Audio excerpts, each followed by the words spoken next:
Hey everyone, it's Ben, and it's time for me to do a new series review, and kind of having a hard time figuring out which one I should do.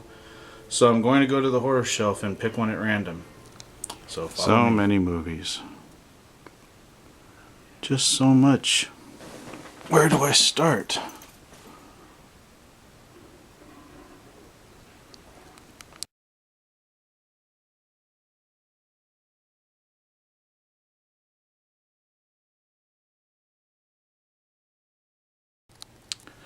So for today's series review, horror series review, I decided to focus on Final Destination. Now the series has been around since March of 2000 when the original opened.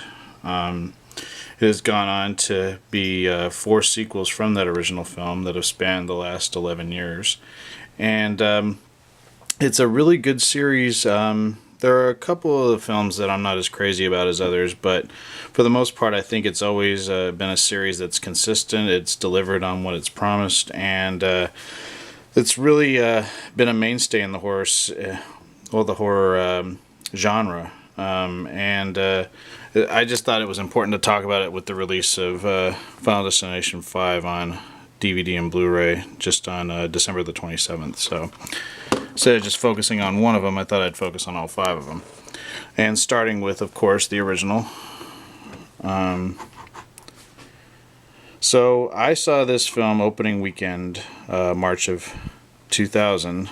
And I've always been afraid of flying, so I knew that right away that this film was going to have an impact on me one way or another. As it turned out, it was not only a very scary premise and opening, but also a well executed film with a lot of really good acting. The film was directed by James Wong and written by Glenn Morgan, and it was originally envisioned as a X-Files episode, and so it sort of became something else and ended up becoming a feature film for New Line. Some great performances in it, especially Devon Sawa as Alex, the young boy or young man who has the vision on the plane that the plane is going to explode mid takeoff and kill everybody aboard. Also equally good in the film is Ali Larter as Clear Rivers, and then Kerr Smith plays a good douchebag as Carter. And of course you have Seann William Scott sort of playing comic relief as Billy Hitchcock. And then, of course, you can't say, even though he has a very small part in the film, what a presence Tony Todd as Bloodworth, the mortician. Some great death scenes in this. I mean, the plane explosion alone is so realistic, and I think I was scared of flying before the film came out, and now I'm more afraid of flying because of this film. I mean, that scene alone is just so undeniably horrifying for me, and I'm sure others or the film wouldn't have, struck the chord that it did. But you not only have that, but you have the deaths of when the girl gets hit by the bus, and you also have the scene where the guy seemingly chokes to death by his own hands when it's actually not. I mean, death is not playing any games in this film. So it's no holds barred hardcore. I think the other strength of this film, though, is the story. If we didn't have characters, or we weren't presented with characters that we cared about, I don't think this film would have had the impact that it does. You really feel for the Alex character, and I think it has a lot to do with Devon Sawa's performance.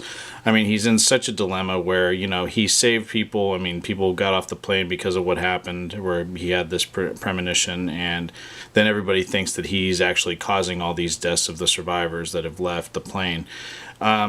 That, and you just see also, the people around him are like, what does this mean for me?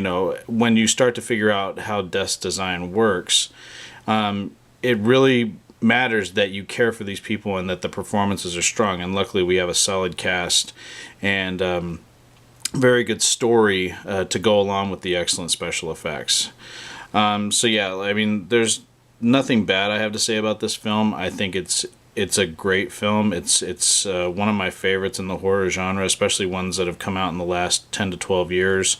It still has the impact on me watching it now that it did back in 2000, and I 100% recommend it. So A plus for Final Destination 1.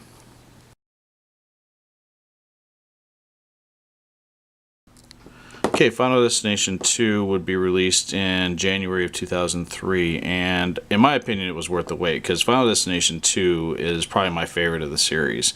I still think, the first one is awesome, and I love the film, but this movie is just no holds barred, fast paced, very gruesome and exciting action, some very interesting and creative deaths, and it all kicks off with a horrific freeway crash at the beginning.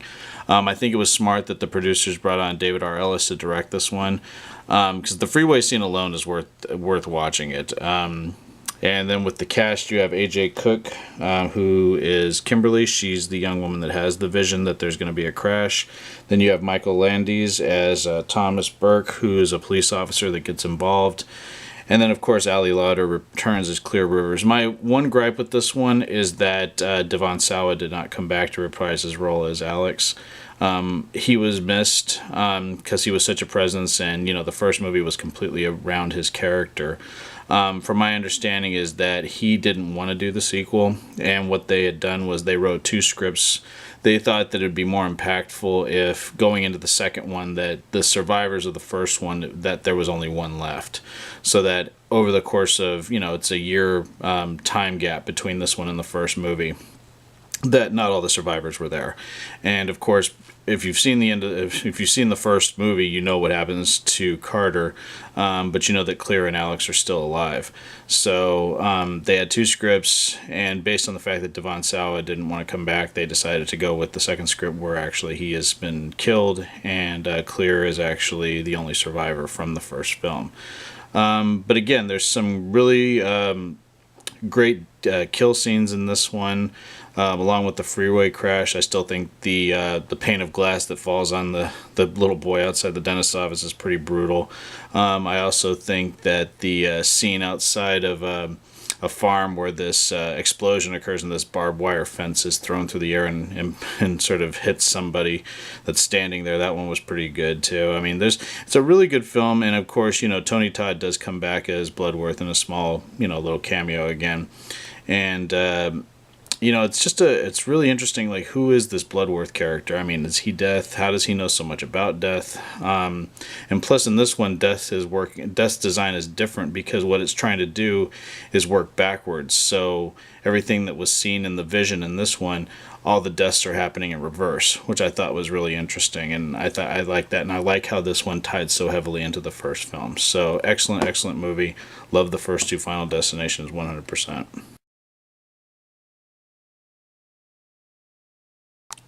Okay, from here you have Final Destination 3.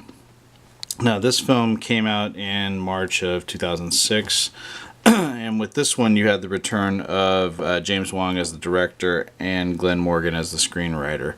Now, this one deals with a roller coaster crash, and it's a high school, like, I guess I don't know what they call it. It's sort of like something where you have like a grad night or something like that, where they're all at an amusement park. And this horrible thing happens on the roller coaster that causes a lot of the seniors to be killed. The main star of this one was Mary Elizabeth Winstead as Wendy, and then Ryan Merriman as Kevin. They're the two that you sort of focus on through the story as they're trying to unravel what Death's design is in this one.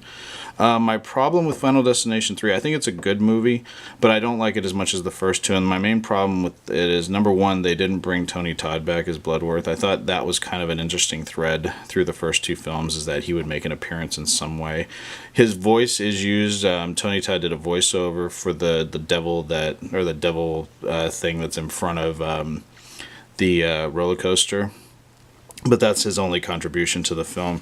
The other problem I had is that with the other Final Destination films, you did have like irritating characters, but there was something that made them humble, in my opinion. I mean, Carter is a dick in the first film, but you still kind of like him. Now, in this movie, you have Texas Battle, who plays Lewis, and Amanda Crew, who plays Julie, which is Wendy's sister, and I couldn't stand either one of them. So I was just praying for something to happen to them. So that was something I thought was sorely missing in this one, and what surprises me, because Glenn Morgan did come back to write the screenplay.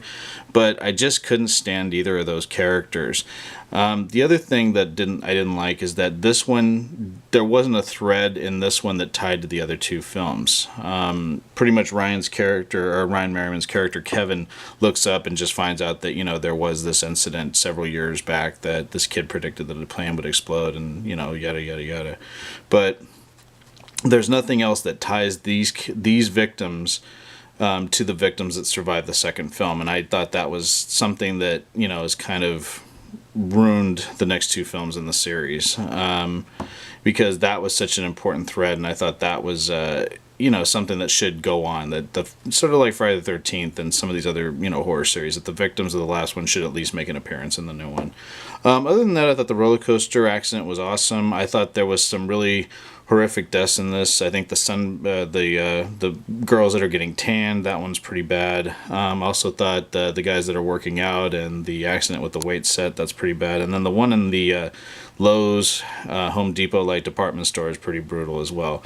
So good film. I do like it. I think it's probably one on the weaker side for me.